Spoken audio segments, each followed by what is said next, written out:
Overwatch ended up being a gigantic success. Did you start thinking about, in this framework of crawl, walk, run, about the walk, the PvE piece? Yes, the PvE piece was what Overwatch 2 was supposed to be. And I don't know if people know this or not, but we started working on Overwatch 2 in 2015. Overwatch 1 didn't ship until 2016. So before Overwatch, and it wasn't like work in earnest, it was like pitching the game. I remember I spent a lot of time, it was myself, Chris Metzen, and Michael Chu sort of brainstorming a framework for what like a campaign could look like. And we had this idea of like a cooperative PvE shooter. And we actually pitched it to the team before we launched because we were trying to put a bunch of runway in front of us that worked against us. And it's one of my biggest mistakes I've made as a creative leader in my career was Overwatch 2. There were 2 points of failure for me. The first was I had people on the game team who didn't like PvP or competitive shooters, and they really loved the Overwatch universe and wanted to play these characters and heroes, but they wanted to kind of do it on their own terms in a PvE setting. Even though Overwatch is this like runaway success and everybody's talking about it, they felt like they couldn't really engage with it. And so like people on the dev team are like, thank God we, shipped that PvP thing. When do we start work on this other thing? That came from a genuine place of excitement. And then the other point of pressure was from the executive team. And this was both the Blizzard and more so the Activision executive teams. And they started really putting the heat on, well, you said Overwatch 2 was going to be out in 2019. And they're referring back to these slides that were just crazy dates. Like, it was, you never want to put a PowerPoint deck in front of a corporate executive. Like, you might as well etch it in stone and come down from the mountain on it. You just threw some dates because the layout looked good. This is just all bullshit. This is just in the same way we put like the tablet. We just put Overwatch, put Tracer on a tablet and say we have a mobile strategy. The executives started getting really angry at us that Overwatch 2 was slipping. And so when Overwatch 1 took off, I remember very early, we were in like May of 2016. And that year, the Olympics were going to be in Rio, I think. And, I always like to pay respects to when a big event is happening. I'm like, hey, we should do an event for the Olympics. You can't call it the Olympics or else they sue you. Even though you're advertising for them to a bunch of kids who want to play video games and not watch the Olympics. But we also had these two developers, Mike Heiberg and Dave Adams, worked on this quirky, they made soccer in Overwatch. We called it Lucio Ball. They made a map and they made these mechanics. We're like, let's do an event called the Summer Games. And we do a live patch that's the Summer Games. It's extremely successful. And then after that, we're like, let's do Halloween's coming up. Let's do a Halloween event. How cool will that be? And our fans just loved these events, but there were two groups that were struggling with it. One was that group I told you on the dev team who was like, oh my God, you guys are overscoping the patches. Why are we doing this Halloween event? We should start work on Overwatch 2. We shouldn't be this focused on the live game. Which was fucking nuts. Like, that was just crazy. There's this phrase of catch the wave, ride the wave. Most games fall off the back of the wave. They don't catch the wave. No one plays it or plays it for 2 weeks. If you're lucky enough to have caught the wave, ride it till the end. And my instincts at that point were like, let's just keep, how many more of these live events can we do? Now there's this wave in the live game. and events, but the pressure on creating Overwatch 2 was building. We had a coalition on the team that really wanted Overwatch 2 built instead of the live events, and then the executive pressure became monumental. And what would have been correct was to do more world events, like keep it going. But the major derail was Overwatch League. And we really the weirdest part about Overwatch League is I believe in it. I helped pitch it along with some other people. We thought it was like the future of esports and doing regional-based teams, ensuring minimum player salaries and player protections. There was a lot of very good about Overwatch League. And there would be teams associated with particular cities. Yes. And it would be international, it would be real competition. The dream, the ambition was really huge there. The teams part of the dream was more of like regional-based, player protection, try to make esports more of a first-class citizen, because there were all these stories about shady teams screwing their players over. Where it got away from us was there was a lot of excitement about Overwatch League, like too much so, and then it got over-marketed to the people buying the teams. They went on this road show where they had a deck, basically, and you can put anything in a deck and sell anything. And they were pretty much selling the Brooklyn Bridge, that Overwatch League was going to be more popular than the NFL. Mm-hmm.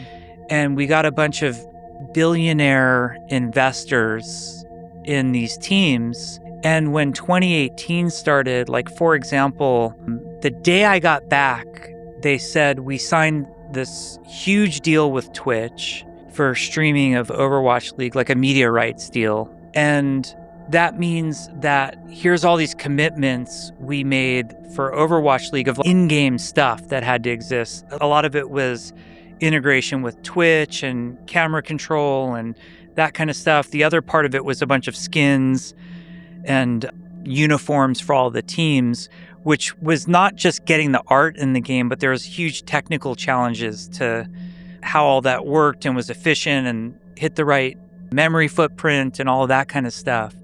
And all of your plans at that point go out the window. You're not going to work on new world events. You're not really even focused on Overwatch 2. You're just kind of treading water. There was a lot of talk of like, oh God, the deal didn't go well and we've got to do make goods to make the deal better for them.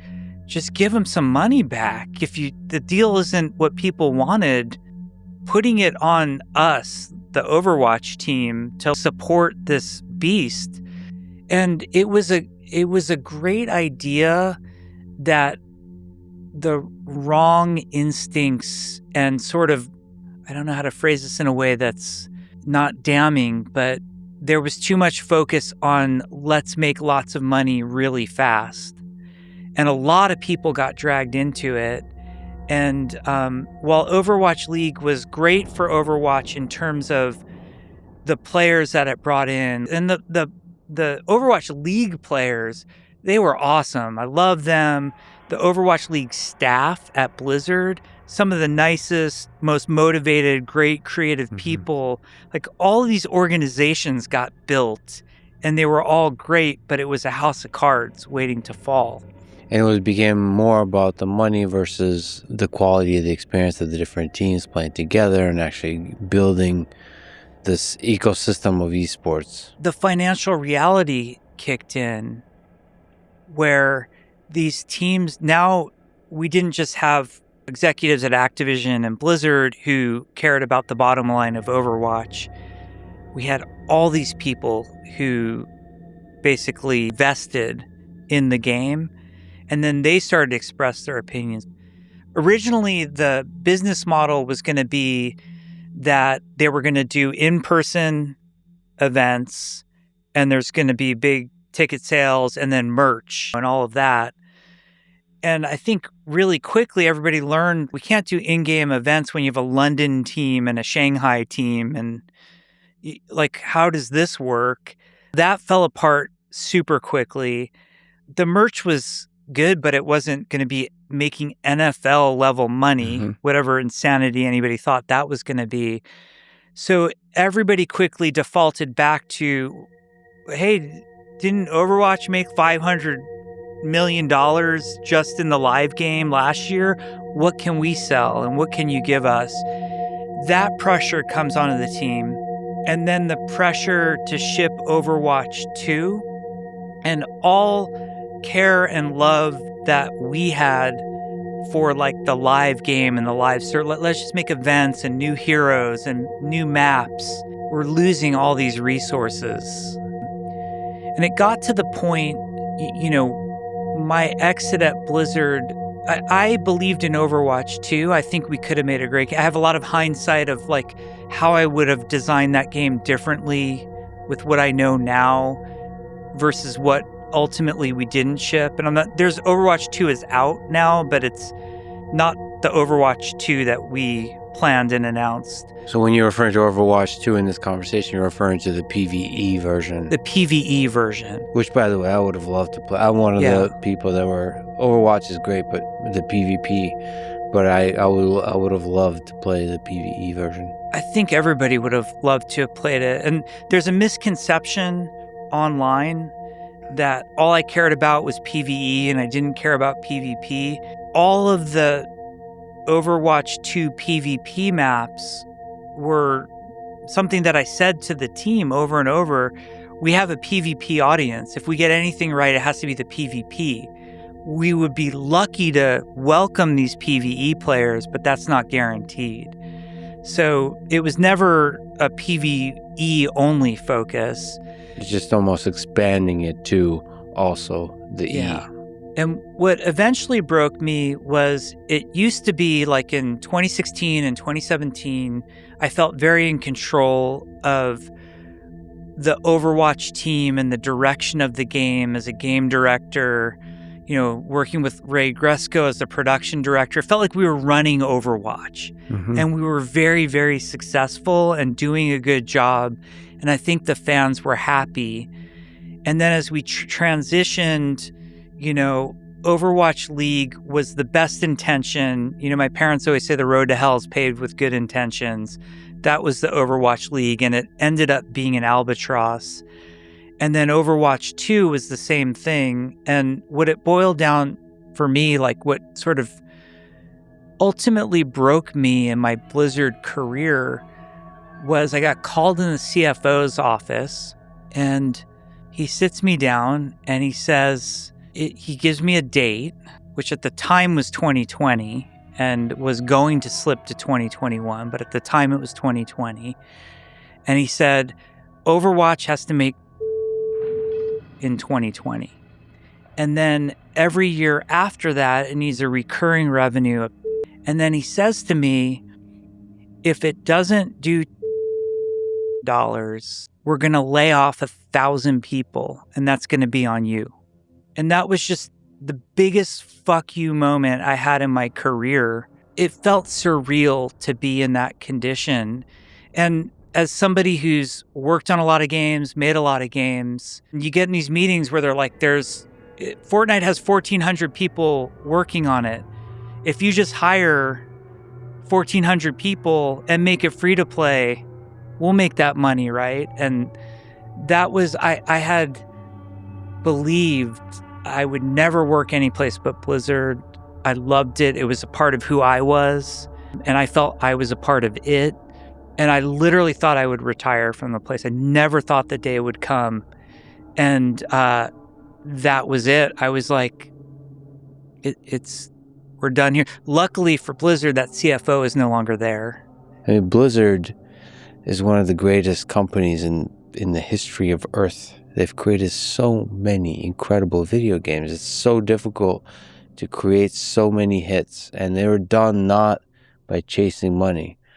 They're done by small, incredible teams, the hodgepodge that you describe, taking big risks and falling in love with the thing they do, and then just chasing it, working extremely hard. And just because you figured out a way how to make a lot of money doesn't mean it's not at the core this incredible creative journey that's incredibly difficult to pull off. And just because you got a bunch of really smart, creative people who have somehow figured out how to pull it off multiple times in a row doesn't mean you can just treat it like a machine. Every single time, it's this beautiful journey of a hodgepodge of weirdos working together, and weirdos have to run that thing. If you ever have a chance to create something special, you have to have weirdos at the helm. And at the degree to which you don't have weirdos at the helm, creative minds at the helm, and you're a business person at the helm, get out of their way, right? You cannot have the meetings like you're describing. And I don't just speak about this particular company. It's just the entire industry. There's so much joy to be had if we keep creating great games. And I just hope we get to see those great games. I think there's a message to creative people out there and people who make stuff. We're so focused on the love of the craft that we get lost in it and we love doing it. And we're not cutthroat and we don't have that kind of ambition. We have a different kind of ambition. But there's this whole world, especially as soon as you're lucky enough to have success, that are very cutthroat and very ambitious. And for whatever reason, we keep giving ourselves to them. And we need to stop giving ourselves. World of Warcraft, when we made it, there was no CFO at Blizzard. You don't need a CFO to make World of Warcraft. You need artists, engineers, designers, producers, and an audio team. You don't need to bring in, just because you're making a lot of money, it doesn't mean you need to now start adulting by bringing in a CFO. You can figure it out. And there are great finance guys. Like, I've worked with finance guys who get it and get out of the way and respect, and they're gamers and they sort of understand. But I wish developers would understand their own value more and stop handing the golden goose to people who don't deserve it. How painful was it to say goodbye? It broke me. I think after you've been at a place like Blizzard, which I love Blizzard. To this day, I have nothing but warm, fond memories. I mean, there's those moments where you're like, I wish that hadn't happened. But on the whole, that place is mecca for game development. And everything I have is due to Blizzard. They provided for me and my family, made me the person I am.